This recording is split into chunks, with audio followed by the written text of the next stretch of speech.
안녕하세요. 최수절의 기고만장입니다. 오늘은 지난 시간 계속했던 단테의 신곡 가운데 연호편을 이어서 함께 살펴보도록 하겠습니다. 자, 이제 연옥에 들어선 두 시인은 아주 좁고 굽은 길을 거쳐 연옥의 첫째 둘레로 올라갑니다. 아주 깎아지른 절벽은 흰 대리석으로 되어 있고 그곳에는 성모 마리아와 다윗 그리고 트라이아누스 황제 같은 이들의 겸손의 일화들이 부조로 새겨져 있습니다. 한쪽에서는 교만의 죄를 지었던 영혼들이 등에 바위를 짊어지고 오고 한 천사가 나타나 단테의 이마에서 새겨진 그 피자들 가운데 한 글자를 날개로 지워줍니다. 한결 가벼워진 단테, 좁은 계단을 통해 연옥의 둘째 둘레로 올라가죠. 자, 그런데 연옥의 둘째 둘레에는 질투의 죄를 지은 사람들이 벌을 받고 있습니다. 이들의 눈꺼풀은 철사로 꿰매어져 있고 암벽에 기대어 앉아 있습니다. 연옥의 세 번째 둘레, 분노의 죄를 지은 자들이 짙은 연기 속에서 벌을 받고 있죠. 베르길리우스는 지상의 죄화와 천상적 사랑 사이의 차이에 대해 설명하고 천사는 분노와 반대되는 온화함의 일화들을 환상으로 보여줍니다. 연기로 가득 찬 셋째 둘레에서 벗어난 단테는 천사의 안내로 이제 넷째 둘레로 향하는 계단으로 올라갑니다. 그런데 중간에 밤이 되자 베르길리우스는 단테에게 죄의 유형에 따라 연옥이 어떻게 구성되어 있는지를 설명합니다. 자, 이제 넷째 둘레에는 나태의 죄를 지은 영혼들이 빠르게 달려가면서 죄를 씻고 있죠. 연옥의 다섯째 둘레에는 탐욕으로 인색했던 영혼들이 땅바닥에 엎드려 속죄하고 있습니다.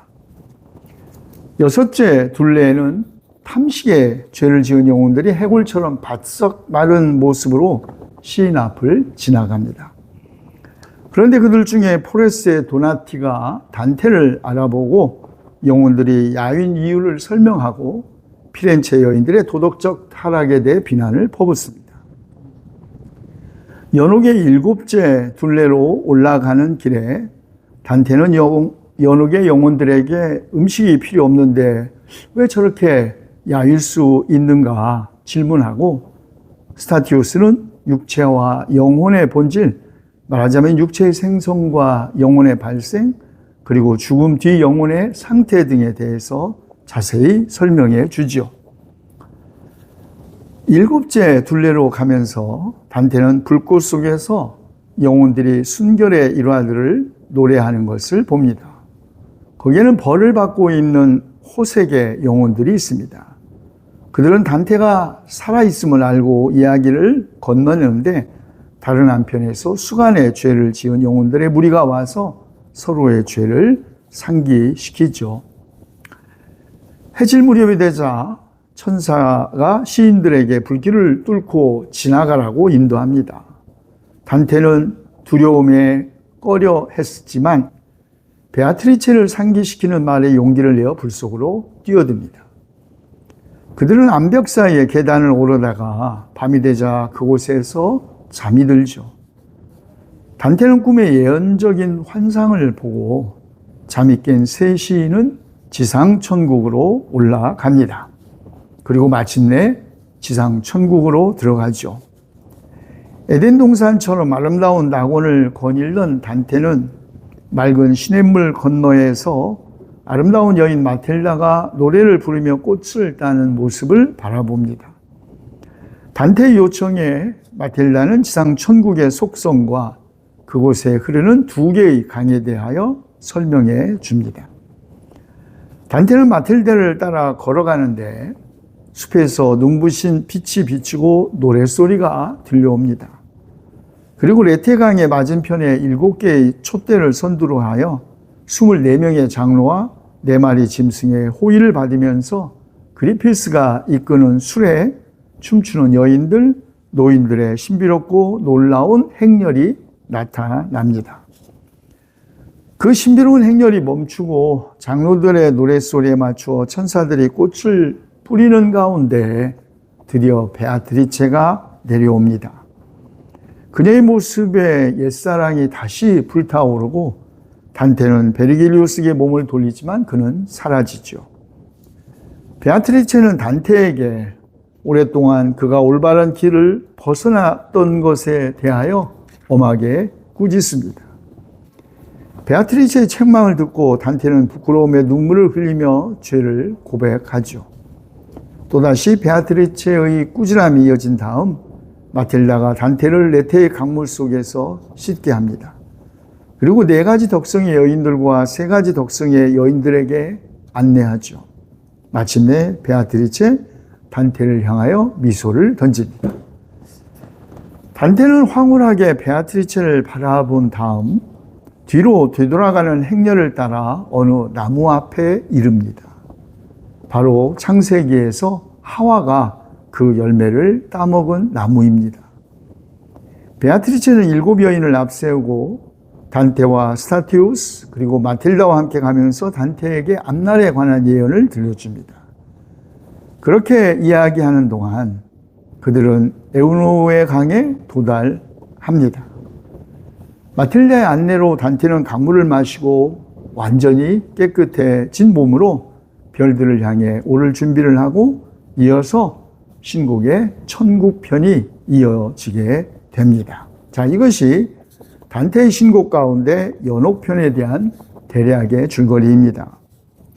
앞서 말씀드린 것처럼 연옥교리는 가톨릭 교회의 가르침이지만 개신교는 연옥교리를 받아들이지 않았습니다.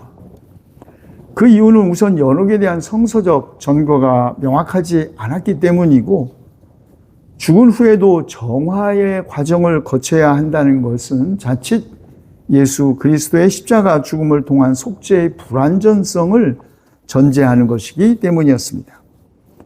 특히 연옥에 있는 영혼을 위해 면벌부 대사를 팔아 부를 축적하고 있었던 교회와 탁발 수도원 수사들의 부정과 부패가 극심했던 것도 중요한 원인이었습니다.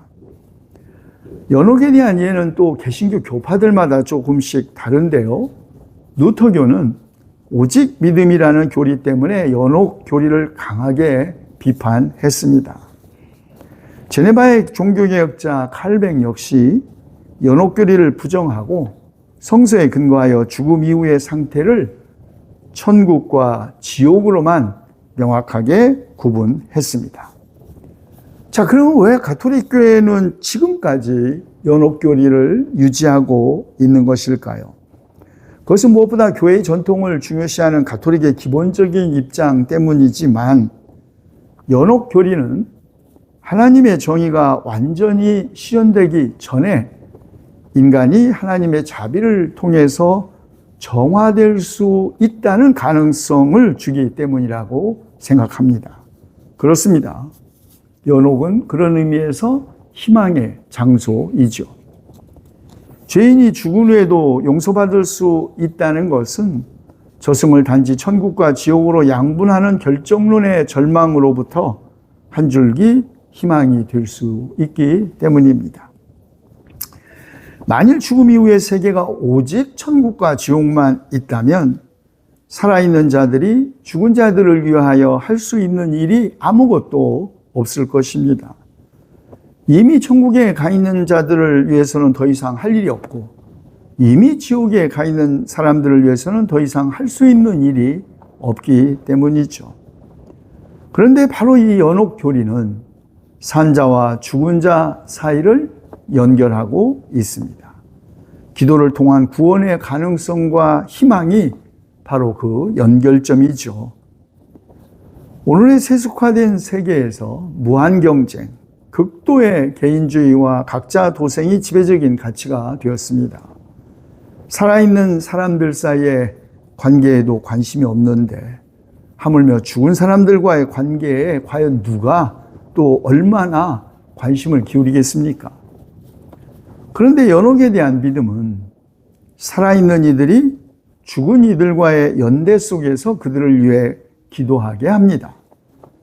죽은 이들을 위한 기도는 살아있는 이들에 대한 관심과 책임으로 자연스럽게 확대되기도 하죠. 연옥의 역사는 그 후 14세기 이후에도 계속되었습니다. 연옥신앙이 가장 활기를 띠었던 것은 15세기에서 19세기까지였는데요. 프레스코화나 세밀화, 판화 혹은 예배당 및 제단의 예술적 장식 등 다양한 매체를 통해서 연옥이 구상화되었습니다. 교회 건축, 조각, 회화 등은 연옥의 직접적인 시각의 매력을 확보해 주었죠.